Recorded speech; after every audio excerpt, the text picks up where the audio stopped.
Hello, podcast listeners. We've got some sad news.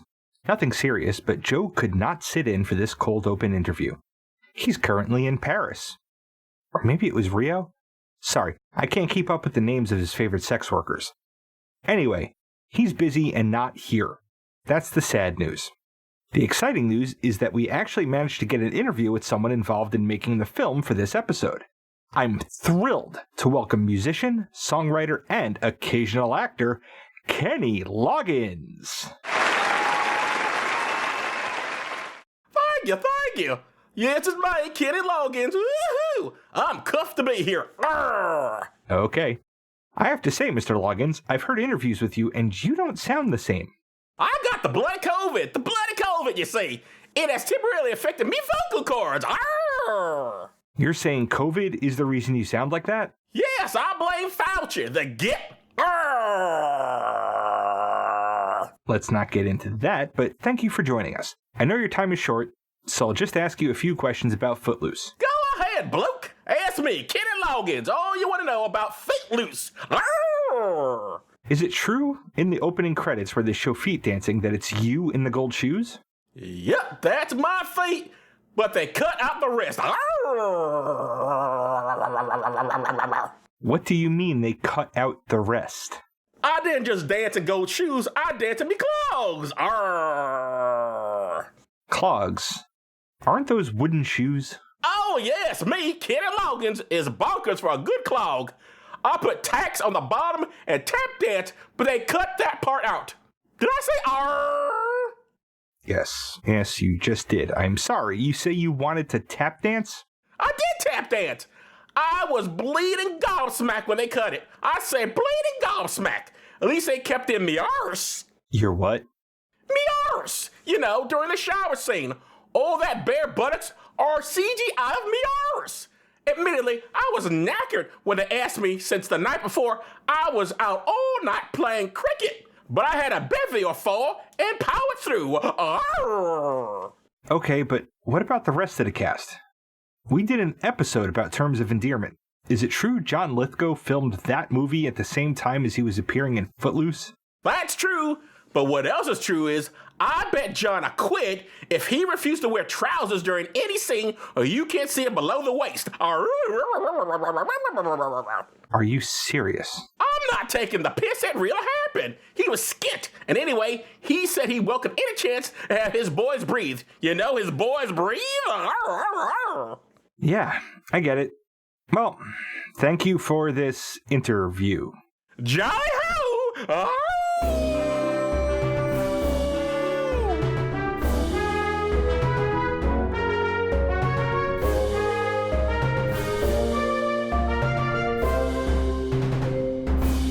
Does this still work? The podcast looks at old movies and asks, does this still work? I'm Joe Dixon. And I'm George Romacka.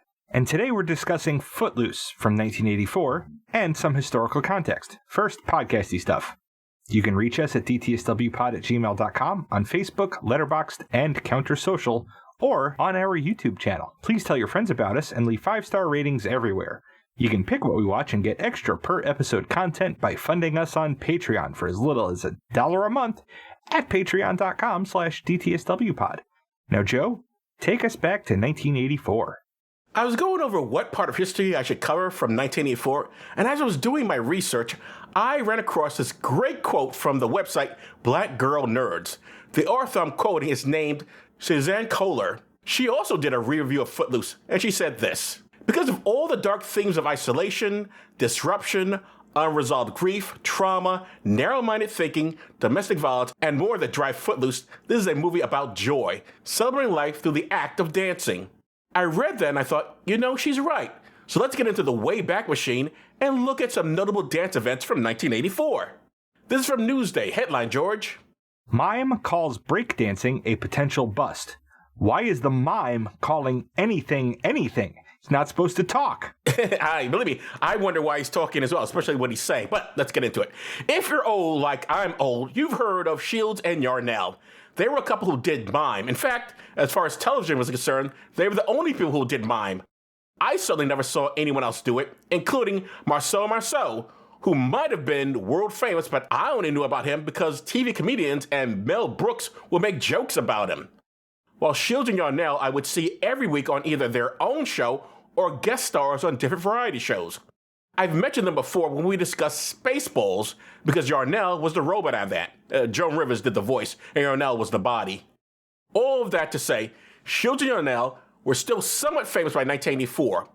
While in West Virginia supervising the International Mime and Clown Festival, Robert Shields took time to shit all over breakdancing that was just coming into the mainstream. And by mainstream, I mean white folks were doing it. It had made the cover of Newsweek, and of course, there were news pieces quoting doctors about how it breaks bones and tears ligaments. Which is probably true, but every other dance would have the same results. Not sure why breakdancing would be the one to get the warning. Oh, I have a couple of hypotheses on why breakdancing would be the only one to get the warning, Joe. Yes, that kind of popped into my mind as well. But anyway, meanwhile, Shields called it a fad that would go the way of the Charleston or the twist. And then he said this. Those are still around! Let me finish. I'm quoting him now. The problem with breakdancing is it's one-dimensional. Breakdancers might as well have no heads. They don't know what ballet is. They're all doing the same thing. I guarantee you that in a few years, it will be dead. End quote. And ballet dancers aren't all dancing in synchronization with each other doing the same thing? Imagine being a mime and having the balls to talk about will be a dead art in a few years. I also didn't care about that ballet crack as well. Not just because they synchronized dancing in ballet. This sounds like an upper-class jerk looking down on something young people, especially brown people, do and thinking it's somehow less worthy. Now, George, you probably don't hear about breakdancing much these days, but it's very much alive in this, the 21st century. For one thing, you can take classes in it. You can still see it done in music videos, on the subway, or in the street. You can see it in pole dancing, moonwalking, hip-hop, and get this, you can see it at the 2024 Olympics. That's right, breakdancing is now an Olympic sport. Not bad for a fad. Fucking A. George, I first saw breakdancing as a student at a Boys and Girls High School in Brooklyn, USA. Probably around 1981 when you were busy being born. Everybody seemed to be into it. I sat it out myself. I couldn't do it and wouldn't get interested in any sort of dancing until I was in my 30s. How about you? You don't dance, but can you recall the first time you saw breakdancing? The first time I remember seeing breakdancing was a elementary school field trip to the Statue of Liberty. And while we were in line to get on the boat, there were some breakdancers doing breakdancing and acrobatics, like they do in Manhattan. And afterwards, they would come around with a trash bag and ask for donations. And they'd, because it was a bunch of school kids, they'd be like, yep, this is what you can do if you stay off drugs. We're black and we're not doing drugs. See, this is black people not doing drugs. Please give us some money for being black people who don't do drugs. And also we're breakdancing. That's what I remember. They literally said that? I put a lot of color commentary in there. I was giving the social subcontext of yes, why the black people had to say out loud that they weren't doing drugs, why the crowd of mostly white children and teachers wouldn't make the assumption that these physically talented black people could be doing that and not be on drugs. Well, to be fair to the kids, I'm sure that didn't even go through their minds. No, that did not even go through our minds. I didn't understand that context until much, much later. It's funny. Oh, God, this has nothing to do with anything, but since you brought it up. Since I brought it up. When I was a kid, I remember the first class trip we went on to as elementary kids, and we didn't see any breakdancing. What happened was we were in Chinatown. It was a fun trip as I remember it. And then someone was having pizza, and we threw the pizza in the trash. And this Asian man comes over and grabs the pizza crust out of the garbage and starts eating it. And we all freaked out. We'd never seen anything like that before. So that's my first memory. I thought I had poverty when I was a kid. I saw real abject poverty. Because even growing up as a poor kid in Williamsburg, I never saw anybody eat out of the trash. Yeah. We just went bananas. This poor man is probably starving. Yeah, as adults, we understand that context as how hungry do you have to be? How far through the social safety net have you fallen to be willing to eat trash out of a New York City trash can? Yeah, back in, the late 70s. Hygiene isn't great now. Imagine back then. Mm-hmm. Memory lane. Anyway, since I mentioned ballet, let's take a look at that. This one is also from Newsday. Headline, George. Dance Review / International Contest Finals. Background: in 1983, the New York Ballet Competition, NYIBC, was created for young dancers between the ages of 17 and 23. It provided dance and employment opportunities. Other international ballet competitions at this time existed, but not in New York City, which is weird if you think about it. Mississippi had one. How could New York not? Dog's ass, sunshine, stopped clocks, some shit. So this review is about its first contest. This 3-week intensive program welcomed 48 dancers from around the world, and all received full scholarships to participate. This particular performance took place at the City Center. Tony Randall and Gwen Verdon were the hosts. I know who Tony Randall was.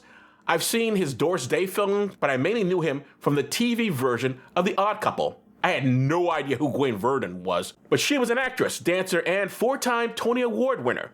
She was in the Cotton Club movie, which I saw, so I know one of her movies. She did a bunch of them. The reviewer, Jess Berman, doesn't sound like she was overwhelmed with the show. She mentions a number of ballet moves that I can't pronounce, and also I don't know.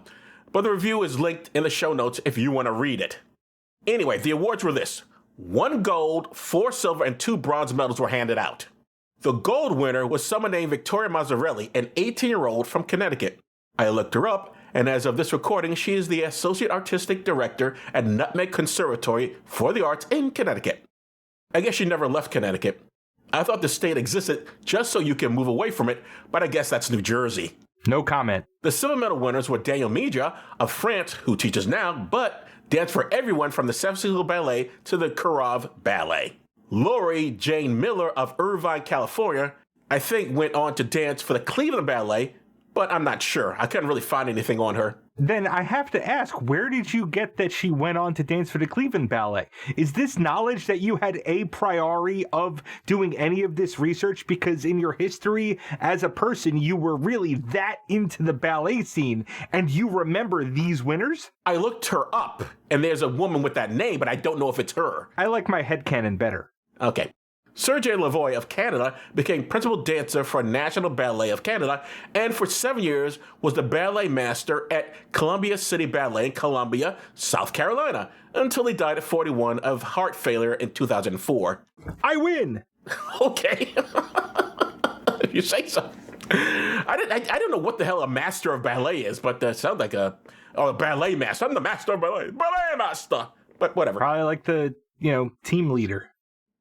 Yes. The 2 bronze medals went to Nadia DeFerm of Belgium and Michael Foster of Florida. Nadia went on to become artistic director of the Royal Ballet School in Antwerp. And Michael P. Foster, who lives in Germany and now teaches ballet, or not. I'm uncertain if I tracked him down or not. Seems like a guy with that same name, but I don't know if that was really him. In fact, okay. I'm only mentioning the names here because I don't follow ballet, and maybe you, the listener, does and would know someone here. Hell, maybe one of them is your mom or dad, for all I know. Wouldn't it be wild, George, if your mom's former boyfriend was this Michael P. Forster guy? Or maybe he's my dad. Who knows? Nothing?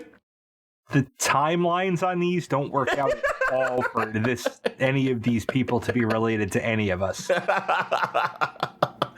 have dated your mom. I think that's possible. No. What year was this? I don't know. So this was 1984 when he won the award. My dad and mom were still married at this point. Doesn't mean she wasn't dating. Anyway, due to the lack of finances, the competition ended on August 23rd, 2014. I never attended one of these. Have you ever gone to see ballet as an adult? No, Joe. No, I haven't. Neither have I. Look, it takes a lot of talent to be a ballet dancer. I'm not putting it down, but I just can't imagine just sitting there and watching. It just looks so boring. I'm sorry. It's right up there with opera. I'm like, I could not sit through this. But that's me. Okay, George. Most operas are written in languages that neither you nor I speak. I don't understand why people want to go and see an opera if they can't understand anything that's happening. They'd better be really good actors to emote and think, but chances are you're not sitting close enough to see a facial expression.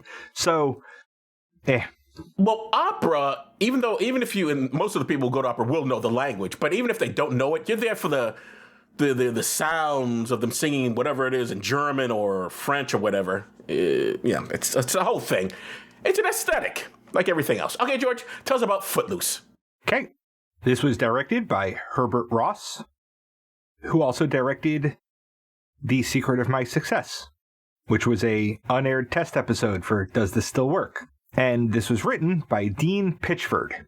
The films directed by Herbert Ross that I've seen are Played Against Sam, The Goodbye Girl, California Suite, The 7% Solution, The Owl and the Pussycat, and The Sunshine Boys. Meanwhile, for Dean Pitchford, he wrote Fame. I'm gonna live forever. I'm gonna learn how to fly high. Blurbs. IMDb says, a city teenager moves to a small town where rock music and dancing have been banned, and his rebellious spirit shakes up the populace. Amazon says, Chicago teen Ren McCormick, Kevin Bacon, moves to a small southwestern town whose fundamentalist preacher has banned dancing and rock music. Ren inspires the preacher's daughter and others to challenge the town's repressive bans and hold a senior prom. HBO Max says, new kid in town Kevin Bacon, confusing the actor for the character. New kid in town Kevin Bacon defies the local minister's ban on dancing in this high-spirited pop musical. All right, HBO Max, this is not a musical by any stretch of the imagination. Like, we have people who, we said Cabaret may not be a musical. We've had people say, hey, no, I really do think it is a musical. Cabaret, we could have that discussion. This movie, not a musical. Not at all. For it to be a musical, someone has to actually sing, and only singing we hear is in the soundtrack, and is playing the radio, which doesn't count. And a hymn. I think we get people singing one hymn. Oh, that's true, yes, yeah. So, one could be forgiven for thinking this was a martial arts flick the way HBO Max had Kevin Bacon silhouetted in a warehouse in an under tank top before I hit the play button. No one can't be forgiven for that. What? You didn't see what I saw, Joe. I did see what you saw. I have HBO Max. I've seen it. That's why I saw this. And I didn't think, people can mistake this for a martial arts flick. Well, you're not thinking about what you're going to put in the fucking summary. Listen, I was too busy booking Kenny Loggins. Once the film starts, it's just under 3 minutes worth of feet dancing to the theme song, Footloose, by Kenny Loggins. Did you enjoy interviewing him? He's a good guy. Yeah. From when I did not enjoy that interview. Turns out, you book really weird, fucked up guests. Every time I have to interview somebody that you've booked, it's a miserable experience. Oh, I'm sorry to hear that. The first scene where we see anyone from above their ankles is in Beaumont First Christian Church, where Reverend Shaw Moore is preaching a sermon about sin and popular culture. If our Lord wasn't testing us, why, he could take all these pornographic books and albums and turn them into one big fiery cinder like that. But how would that make us stronger for him? That can't at all be interpreted as a command from his deity to burn any book that isn't the Bible. And I was jealous of the kid who was sleeping through it, who unfortunately was woken up by his father, who immediately fell back asleep. Reverend Shaw Moore is played by John Lithgow. And we last saw him in Terms of Endearment. In the congregation are most of the cast. New to the town is Ren. He's a dreamboat who absolutely won't grow up to play an invisible rapist in Hollow Man. My God, did they think he's a dreamboat? Listen, I got nothing against Kevin Bacon's looks. At best, I think he's average looking, but whatever. Everybody's, he's so dreamy. He's so beautiful. You would think Kevin wrote the script himself the way people are just salivating over the guy. Like, come on. Mm-hmm. Not a dry pew in the house. He's there with his mother, Ethel McCormick, who's just moved them to Beaumont after Ren's father either ran off or died. I'm not sure which. I think he's dead, but you're right. It's not that clear, is it? To live with Ren's, I think, aunt and uncle, the Warnickers. That's definitely aunt and uncle. Ren is played by Kevin Bacon, who we last saw in National Lampoon's Animal House. His character much better here than in that picture. Mm-hmm. And I've seen him in Hollow Man, again, where he becomes invisible and rapes a woman. And X-Men First Class. Which ironically was not a first-class movie. That's a whole other thing. Ethel McCormick is played by Francis Lee McCain. No relation to the senator that I'm aware of. Who's dead. He is dead. Or his fucking daughter. We last saw Frances in Stand By Me. And Joe and I have both independently seen her in Back to the Future. Make sure you say independently. You don't want people thinking we go to the movies together? As in, not for the podcast. Yet. Across the aisle are a gaggle of local schoolgirls, all at Twitter over the new boy with the unmanageable hair. Twitter for 1984, not Twitter by today's standards. They weren't online. A Twitter, not on Twitter. Not on Twitter, okay. One of those girls is Ariel, daughter of the Reverend. Now, where's that Pornhub category? That's gotta be one, doesn't it? No. And I've looked. Okay. Ariel is played by Laurie Singer. I saw her in the TV show VR5. I remember that show starring Daryl Hannah, but clearly not the case. She was in the Fame TV series. I've also seen her in Shortcuts and The Falcon and the Snowman, another film we've discussed before. And the funny thing is, when I saw her in this movie, I was thinking, wasn't she in Splash? No, you made the same mistake. Okay. Yeah, because she looks does look kind of like Daryl Hannah. Yeah. All right, so it's not just me. Yeah, she looks like Daryl Hannah. Sorry, Laurie, no offense. Well, Daryl Hannah's not attractive. It's not an offensive thing to say. Not really an offensive sting, no. Seated nearby is Ariel's best friend, Rusty, who will grow up to help a tween break out of a Florida scientific research facility so he can steal an AI-controlled time-traveling extraterrestrial xenobiological research vessel and go for a joyride. What movie are you referencing? I'll get there. Okay. Rusty is played by Sarah Jessica Parker. She's probably most famous for Sex and the City. I never watched it. There was an actor in Sex and the City whose day job was as a fireman. A scene involved him showing his bare ass, and the New York City Fire Department fired him for it. I presume he got his job back, but I don't know. That's my only Sex and the City story I know. I've seen her in Flight of the Navigator, which is what I was describing. Okay. Hocus Pocus, First Wives Club, and Sex and the City. Do you watch your review of the TV show, not the movies? Or did you see the movies and both? The show? Oh, okay. I didn't know you're that big of a fan. I wasn't. I was married to someone who was. Ah. After services, the Reverend introduces Ethel to his wife, V. Moore, and introduces Ren to Ariel, telling his daughter that Ren will be starting at her high school tomorrow. Ariel's friends can't stop giggling at how wet Ren is making them as they go to Rusty's car so they can go get a soda pop at the local gathering place. Ms. Moore is played by Diane Wiest. We last saw her in The Birdcage. And I've seen her in Edward Scissorhands and heard her in Robots. On the long, mostly empty country road from the church to the nearest cool spot, the car full of girls is seemingly harassed by a pickup truck driven by Ariel's boyfriend, Chuck Cranston. The playfully reckless driving becomes a stunt where Ariel straddles both cars and almost gets creamed by a semi, which, having never seen this before, I thought might be the inciting incident that leads to the outlawing of all that is fun. Nope. It's just an example of Ariel being completely reckless. Chuck Cranston is played by Jim Youngs. We've never seen him in anything else. Did you not call bullshit on that scene where she's between those cars? Because there's no way they're pulling her in. If you see the scene, her whole body is out, and her legs are just in the window, and then the next scene is him pulling her in. Like, how did he do that? Without accidentally... He didn't. She jumped. She did that and landed on him. I didn't see this jumping. It looked like he was pulling her in, but all right, so people can see the scene for themselves, but I just didn't think they could get her in so easily. I'm calling bullshit on her not having fallen before then. There's that, too, yeah. The Reverend and neighbors are all gathered at Ren's Uncle and Aunt's place to welcome them. The conversation turns to the appropriateness of books, in particular Slaughterhouse-5, that's apparently going to be taught in the high school English curriculum. Ren's apparently read it and thinks it's a good book, which marks him as the kind of evil, ungodly, debauched scum that this town fears will one day take over. Slaughterhouse-5 is okay. Have you ever read it? Nope. Yeah, it's okay. I didn't think it was... I've never been that big. You thought... Right, you think it wasn't really anything, but what you don't think it is evil and going to corrupt the youth. If only a book could. Yeah. Well, I can think of a book that corrupts the youth. It's called the Bible. I can't get past how this movie came out in 1984 and how this is all still a thing in 2023. In 2023, almost 40 years later, that conservatives clutch their pearls over. They just shift from book to book based on whatever cultural bogeyman they're fixated on at the moment. Yeah. Hard agree.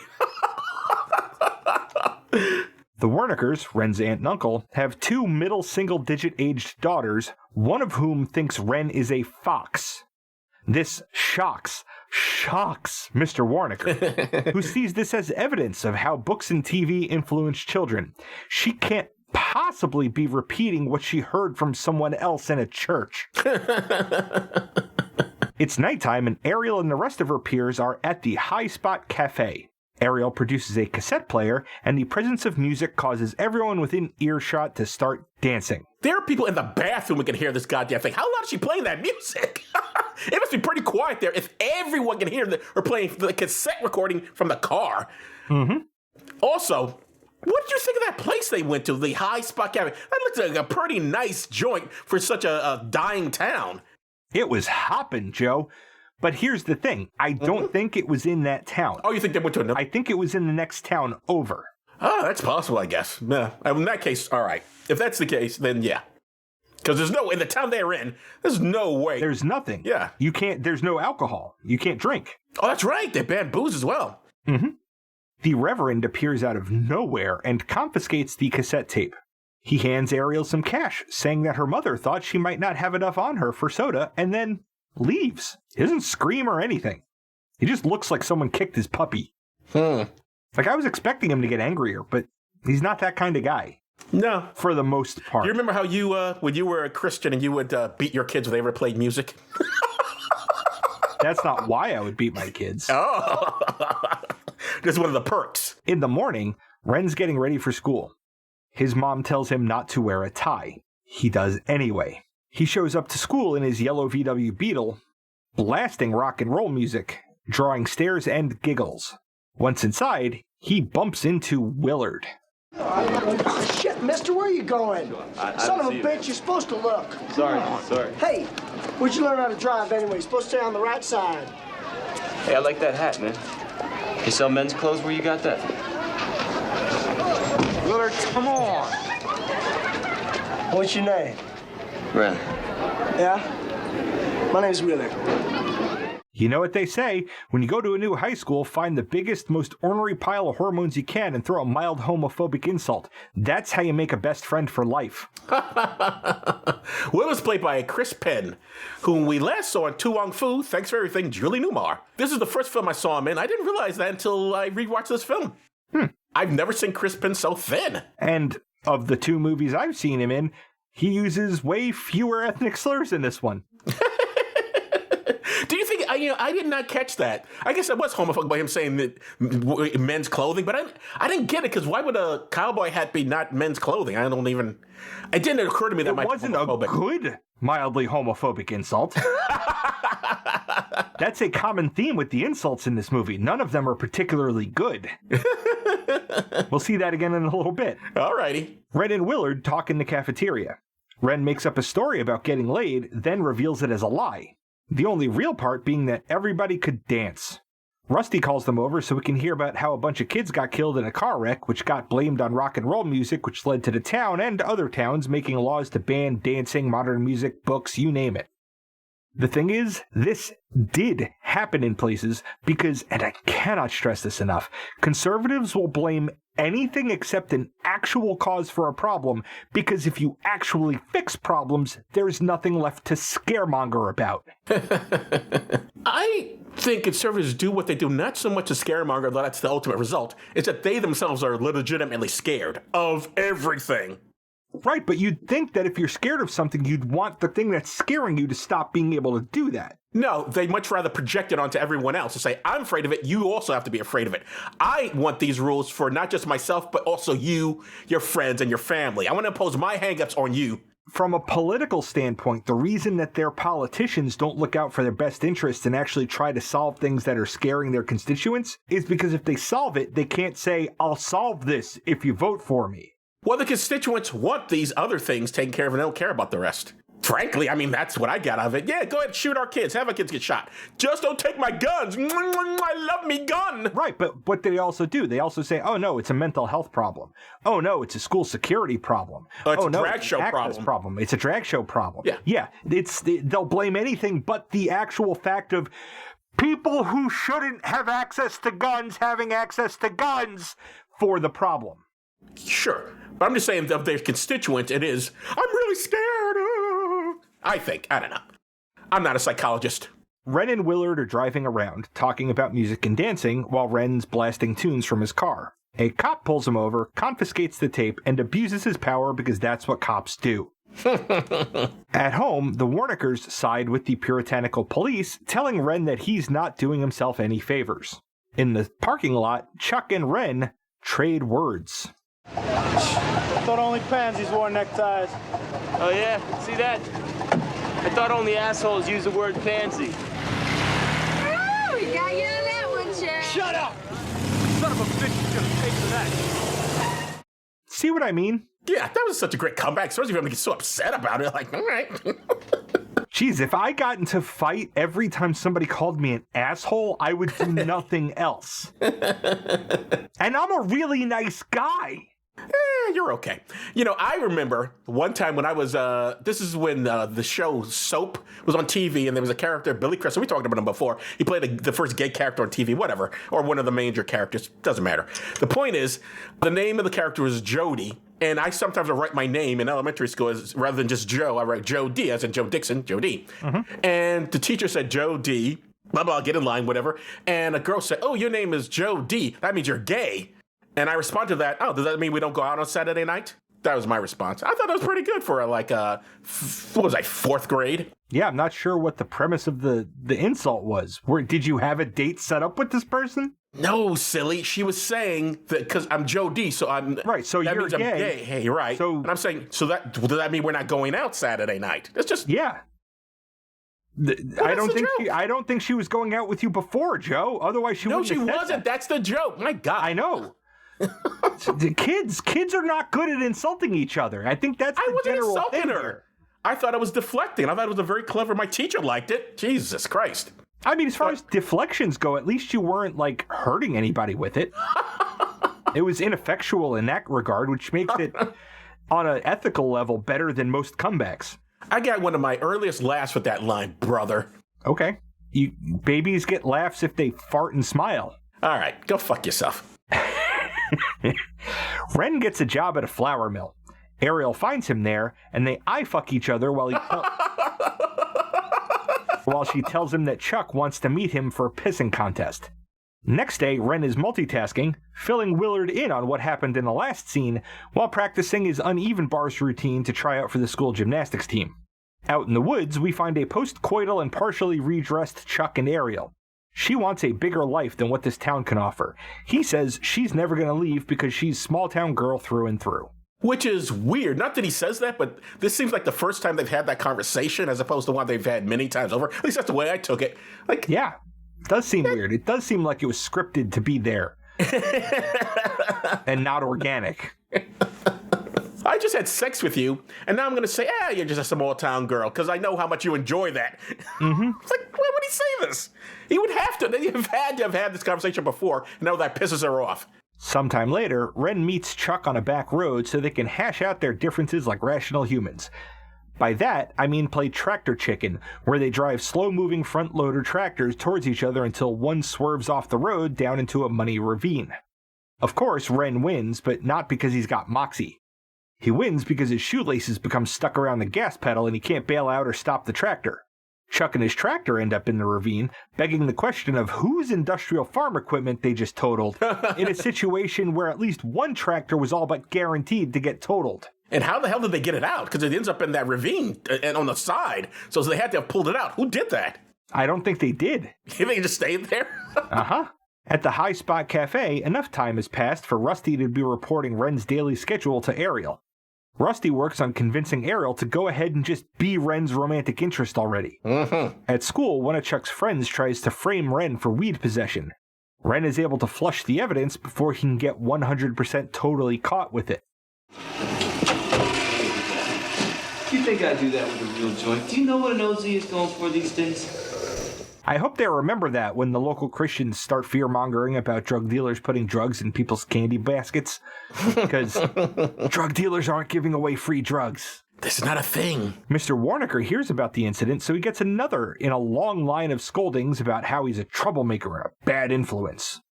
Frustrated, Ren drives to a warehouse so we can get a 3-minute music video of Kevin Bacon angry dancing to Never by Moving Pictures. To be more accurate, we get a music video of Kevin Bacon's body double angrily dancing to Never by Moving Pictures. I don't think he did much of the dancing in this, right? Wasn't most of it done by someone else? To my knowledge, Kevin Bacon did all the dancing in this. Oh my God, not according to IMDb. You didn't read the... I did not. Should have been in the... Oh, you didn't watch it on Amazon as well. Because I usually have the trivia there. But yeah, I looked at the trivia stuff and it says he did not do... He can't dance. Oh, well then I have way less respect for Kevin Bacon. Like, an incredibly less amount of respect for Kevin Bacon. You generally thought he did all this dancing? Yeah. If he was that good at dancing, do you think he would have done it in other movies? Oh, I mean, you've seen him in other films. He never dances again. Didn't that connect to you in your mind? You're like, Nope. Okay. So, Kevin Bacon did some of his own dancing in this, but also had a body double. So, all right, a little bit of respect for him. Chris Penn, though, absolutely could not dance. Ariel finds him there and offers to be his romantic lead because Chuck is a piece of shit, and the movie needs us to know that Ren isn't gay for being able to dance. To be fair, there is no way he wasn't going to wind up with a girl in this movie, regardless of... Oh, absolutely. I mean, normally, yes, you're right. Usually the subtext is, we wanted you to know this guy's straight. But in this case, he could have never have danced. He was going to get the girl. I mean, this film is letting you know, from the moment he comes to town, that everybody wants to fuck him. She also provides us a second example of using the sound of a passing train to cover a scream. Ah, yes. The first was in Cabaret. That's right, yeah. To underscore that Ariel needs to be supervised, like, at all times, because a preacher's daughter doesn't grow up without a suicidal craving for adrenaline, she plays chicken with an oncoming train until Ren tackles her out of the way. Instead of making out while they're on the ground or having sex, which I have to be clear, Ariel clearly wanted, he drives her home. Well, maybe he wasn't turned on by the idea of her getting hit by the train. No, I think he wasn't. And there's nothing wrong with that, but Ariel was clearly down to fuck. This girl needs medication. Mm-hmm. Ariel is caught by the Reverend coming home late. He thinks she's sinning every modern sin that can be sinned. She says she's not, and he believes her, but when she says she's doing all of that not sinning with Ren, he forbids her from seeing the boy. Willard helps Ren wash his car. Ren's reputation means that the gymnastics coach isn't letting him onto the team. Together, they come up with the idea to throw a senior prom, complete with music and dancing, in a town where that is fucking illegal. Yep. So now we have a movie. We get a montage of Reverend Moore extolling the virtues of living in a small, boring town full of busybodies and gossips. He doesn't use those words, but that's what actually exists. Now, what is it? Is that our third montage as this movie started, or our second? Because there's a lot of montages in this freaking film. I think it's the second. I think there are 3. Really? You don't think there's 3? Maybe 4. I think there's 4. There's 4. Well, there's the first time he's dancing in the barn by himself. That's a montage. Mm-hmm. Then there's the montage of the preacher that we just did. The preacher. Then there's the montage of him teaching his friend to dance. And then there's the montage of putting the dance together, right? And then there's I guess there is 5. You're right. 4. We just literally... The 5th is the final montage when they're all dancing at the end. Okay, I don't really see that as a montage, but I guess it's a montage, yeah. Okay. That was good audio. Glad we straightened that out. One of the town busybodies comes over to complain to the Reverend about Ren's proposed dance, and Ariel uses it as a distraction so she can sneak out to a bar and meet up with Rusty, Willard, and Ren. At the bar, Willard plays the part of the stereotypical non-dancing teenage boy who'd rather sit in a corner as long as the girl he's with, Rusty in this case, is sitting with him. She gets tired of watching Ariel and Ren have all the fun and goes to dance with some mustachioed grown-ass man. Just to be clear, it's not just teenage boys, as I've gone and danced with you, and if I didn't get your ass up, you wouldn't have danced either. That's not true. I get up and dance. We had to pressure you to get up and dance. There are a lot of times where I would sit down because my legs hurt, because my feet and my back are all fucked up, but I dance. I dance way more than I did in high school. That's for damn sure. Well, I'm sure. You're definitely I don't dance. I don't know how to dance. I'll just sit here. No, there's definitely I don't know how to dance, but I'm willing to get up and actually try. This sets off Willard's I own that woman jealousy instincts. He ends up with a bloody nose. Now that whole scene, first of all, it's just weird the way, not that the way it's shot, but the way it's done. Okay, yeah, you're right. He's just the jealous boyfriend bullshit. He said, hey, that's my girl. I came with that girl. And the guy says, well, she's going tonight with me, or whatever he says. It doesn't seem like you're leaving with her. Something like she's not leaving with her. She's something along those lines. But she doesn't push back on that at all. That's it. Yeah. That's what I was going to say. Like, what is she, a sack of potatoes? She hears what he's saying. She's like, what the fuck are you talking about, dudes? Well, come on, Joe. We know that women don't have agency and can just be gifted to and taken from and given to men. So that's definitely a point against the film. Because she would have said something. She would have, oh, sure, yeah, I guess I'm going home with him, I guess. I have no say in all this, sure. Grown man. You're right, I'm a teenage girl. That's another thing. Is this even legal? Well, depends on what town they're in. Yeah, I guess so. On the way home, they cross the bridge where the kids died, which set off the whole plot conflict. About 5 years ago, these kids were playing highway tag and they were drunk. So one car hits the other one, and they both go over the edge of the bridge. Dead. That's when they started passing the laws against booze, against dancing and drinking, and I don't know. She goes on to say that her father, the Reverend, was the one driving those laws to be passed, and that's because one of those killed was her brother, the Reverend's son. Not enough is made of the fact that the Reverend's son is one of the people that died that set this whole thing off. I just think that could have been developed better. Oh, I think that's more than enough, but yeah, maybe. I don't know. I guess depends. What I found interesting about the whole thing is that it certainly tracks with the conservative. It has happened to me personally for me to want to outlaw it. If other kids had died, he probably would have been cool with it, but it's his kid who died. Now, nobody gets to have any fun. Mm-hmm. At home, Ariel gives her father an earful over his interest in her words and deeds outside of the home when he never seems interested at all when she's inside the home. He slaps her, which is a good way to teach her to expect that kind of treatment from men. His wife, Vi, tells him to work on his people skills.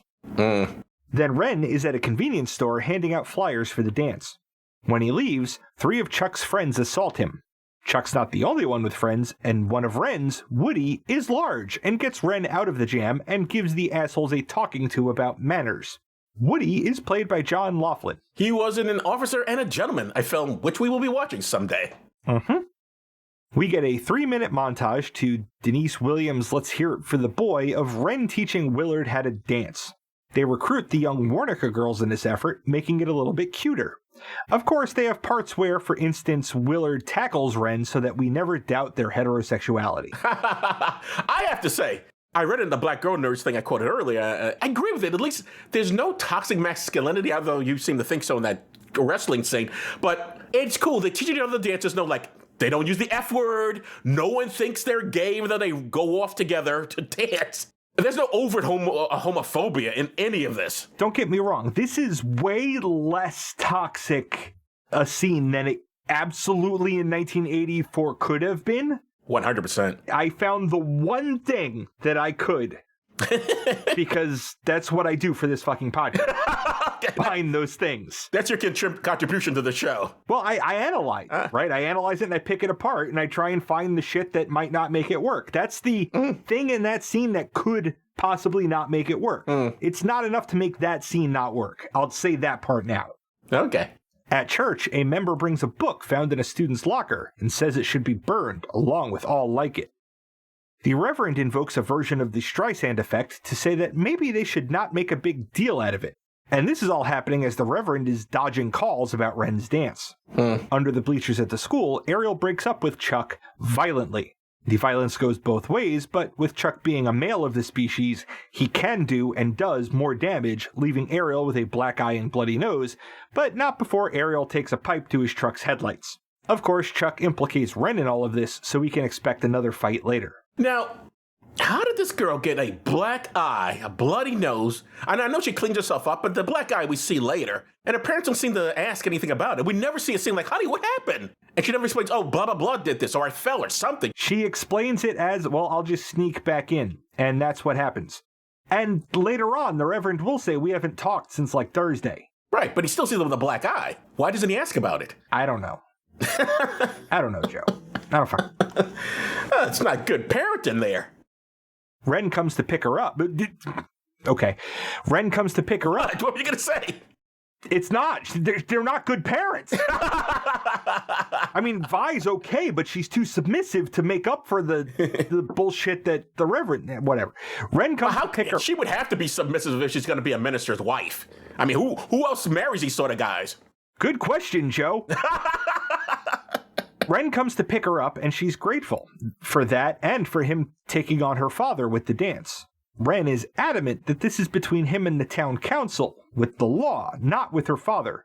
He also says she shouldn't be trying so hard to forget her brother. He's a psychologist now. Yep.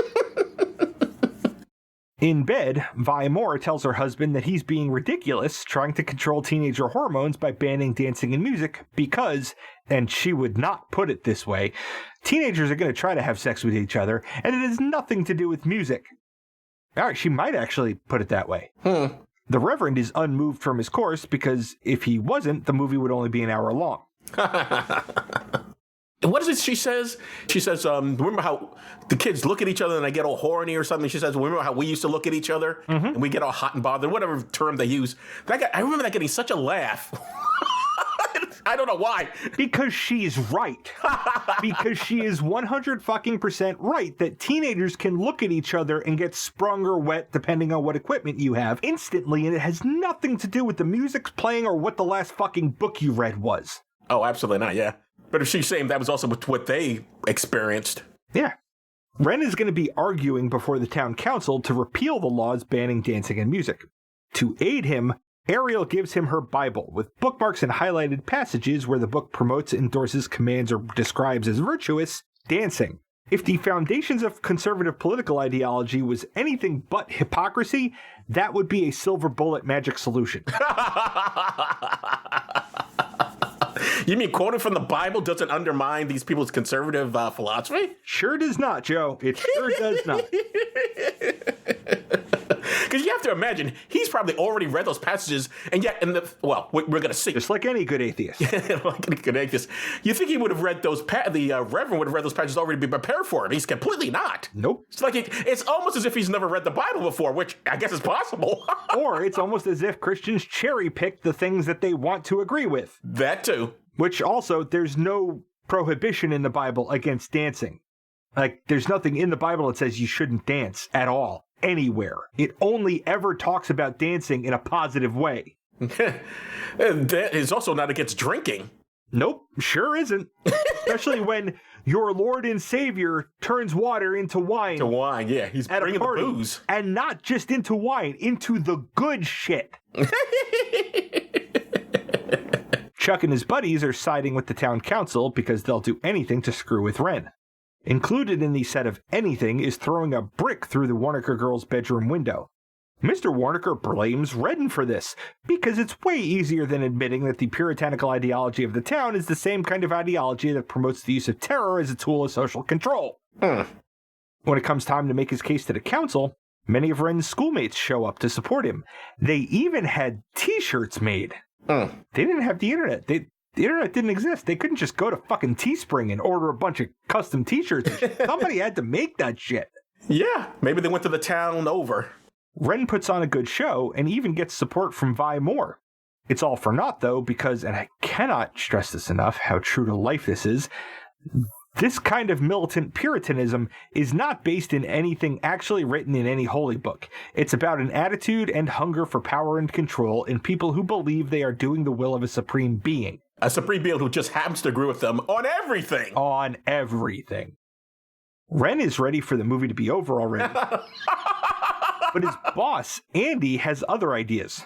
Andy owns a warehouse just over the city limits, and the city next door doesn't have any such laws about dancing and whatnot. Andy tells Ren he can use that warehouse for the dance, making Andy the unsung hero of this film. Ariel watches her father practice a sermon in the church. And it made me feel like I should really be doing proper practice readings of these summaries before we record, which is really hard when, like this one, you're finishing it with almost no time to spare. Then she tells her dad that he's in show business, and tells him that she's had a penis in her vagina. He tells her to leave, and when she doesn't, he goes over to her with a plan to do what? I have no idea, but whatever it is, he can't go through with it because the church secretary comes in saying, "There's a commotion at the library." The Reverend finds his flock doing exactly what he said they should be doing at the start of the movie. Burning any book they think is sinful. Why? Because it's easier to burn a book than to read it and understand it and then explain the problems with it in a way that doesn't make you sound like a ridiculous caricature of moral fear-mongering. Because what he said at the beginning was God could burn all this shit to a cinder, but how would that make us stronger? The implication being we have to do that for God to show him that we are strong enough. They're doing what he told them to fucking do. It's interesting because I don't know if the script accidentally does that or that it knows that's what's happening. What do you think? I think it knows. Okay, I will go with it knows. I think that the crestfallen look that John Lithgow pulls off here is because he realizes, fuck, I've really done it. I've created a monster. I've created a monster, yeah. Which is more than most conservative Christians will do, so good for him. Yeah. In fact, Ren shows up at the Reverend's house, and they have a talk.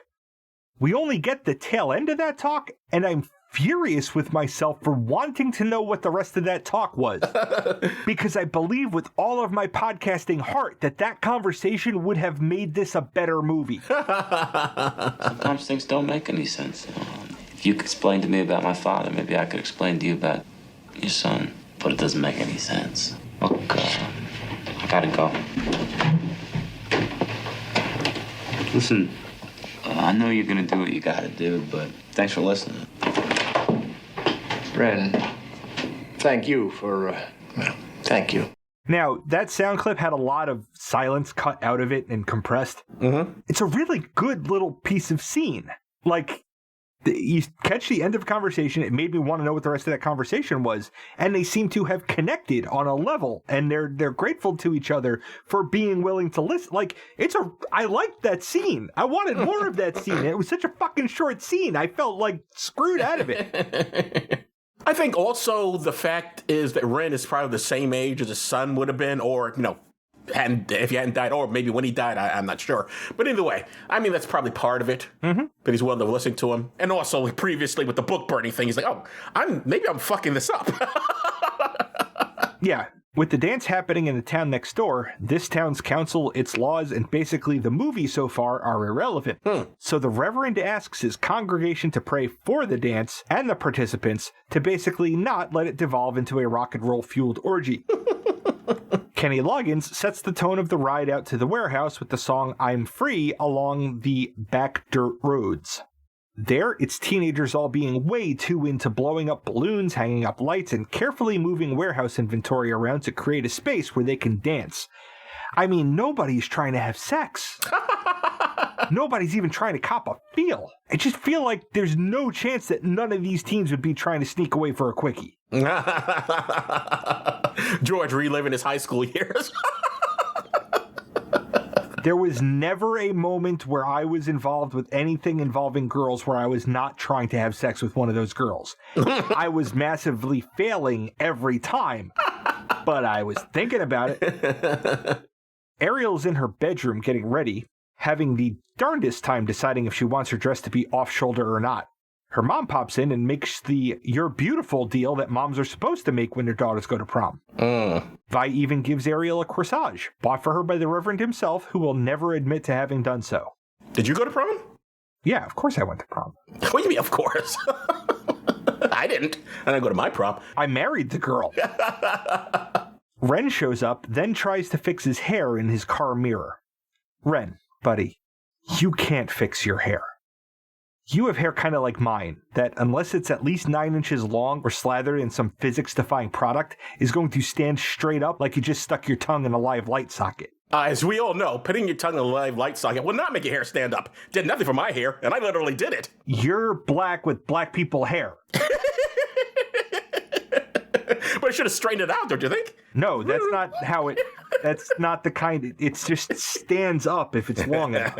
It doesn't straighten out curls. If it's curly, it's still curly, but it's curly and moving that way. He has that obligatory jaw-dropping moment of seeing his date in a prom dress that no matter how many movies show, the date will necessarily not be 100% certain that the boy is simply enchanted, clinging to a doubt that she's the single most beautiful person he's ever laid eyes on. The dance starts off slow, with the entire crowd arrayed around the walls of the room, too traumatized by the laws of their small-town townie band to be the first to dance. So, of course, Ren and Ariel get out there and everyone follows their lead. Outside, the Reverend and Vi show up and can't smell any sex pheromones, so they assume all is well inside. They have a moment of reconnection and dance together, unseen by the teenagers, to Mike Reno and Ann Wilson singing Almost Paradise. Almost Paradise! I did like that song. Some of the songs in here I was not crazy about, but some of them are actually very nice. Yeah, I Need a Hero. That's a good one. I do like it. I Need a Hero. Yeah, I agree. And I like its opposite, too. We Don't Need Another Hero. Like, those two songs, fucking great. Wow, I never thought of that. You're right. I also like that. I never even put that together. That's funny. 2 minutes and 4 seconds from the end of the movie, Chuck and his friends show up, spoiling for a fight with Ren and Willard. The protagonists win because duh. Of all the scenes in this, I could have done without that. I just didn't get needed to end with the fight. That is the toxic masculinity. That's where it's throwing like, hey, these guys aren't gay. They'll fuck you up. I think it was like a last minute shit. We have to tie off this plot point. That could also be it. Then it's a montage of all kinds of dances from all kinds of white people because we haven't seen a single person of color in this entire movie, and that won't stop one of these honkies from doing a moonwalk. The end. The end. Yes, it's a very, very, very, very, very white town. George, despite that, does this film still work? I think it does. And why? Because conservatives haven't fucking changed. Like, this movie maps perfectly to shit that's happening now. Yeah. It's not even close to not accurate. It's ridiculous that 40 years ago this movie came out and people are still doing the bad guy things from this movie unironically. I could not agree with you more. Yeah. This still works. Sadly, too much of this is still relevant today. Embarrassingly so. I recently read an article about how a lot of young people are becoming less and less religious. And I think it's fantastic. And I think it's because they looked at movies like this and said, wow, I do not want to be like my parents, or in some cases, I guess my grandparents. This is bullshit. I can't believe people are still doing this. Mm-hmm. I don't know. It's amazing because this film pretty is explicit who the bad guy is. Yet people saw this movie. This is a hit movie. Did very, very well at the box office. Surely Christian conservatives saw this, but somehow walked away and thought, I want to be like the John Lithgow. Or even worse, I don't want to be like the John Lithgow character. I want to be like the guy who takes the book and tries to burn it. Mm-hmm. I want to be that guy.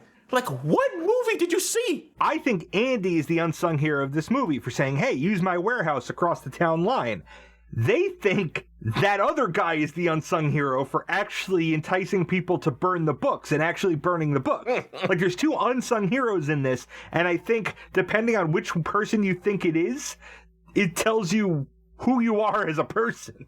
I'm going to tell you, the sad thing is, because as we all know, I'm much older than you, and I saw this movie in the theaters, and I also saw the reviews of it. And I remember there was like one reviewer who thought, what town is banning dancing this day and age? Come on, what is that? Oh, that's not realistic. But there are towns. Like, there are towns like this. Yeah, exactly. Yeah. But for someone to think in 1984, oh, that's old hat. Like, man, brother, you have no idea.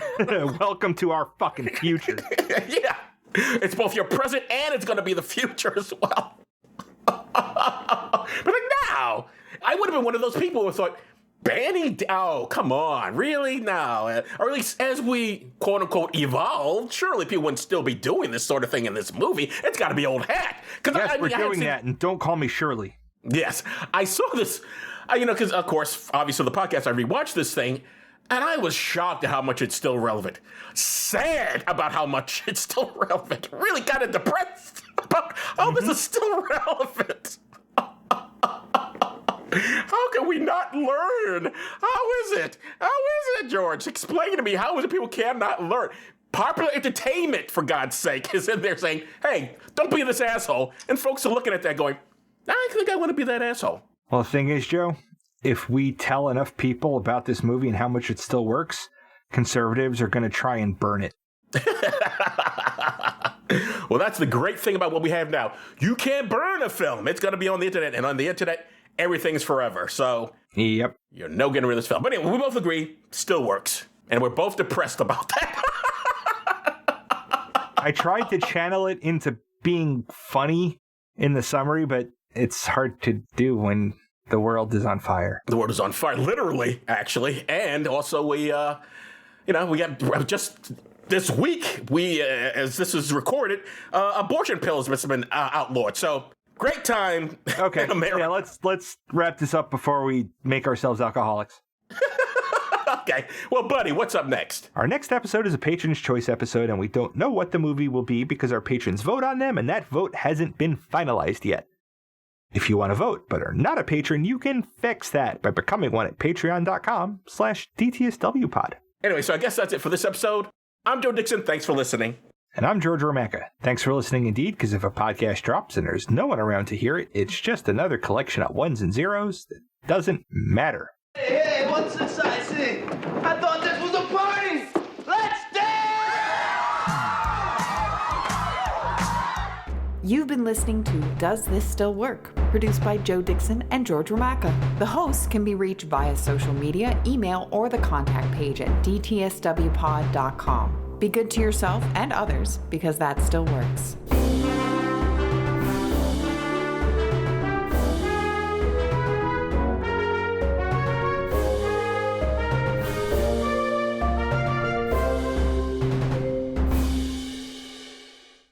Please tell me you have this accent down and it's going to be the only accent you're using for this character for this cold open.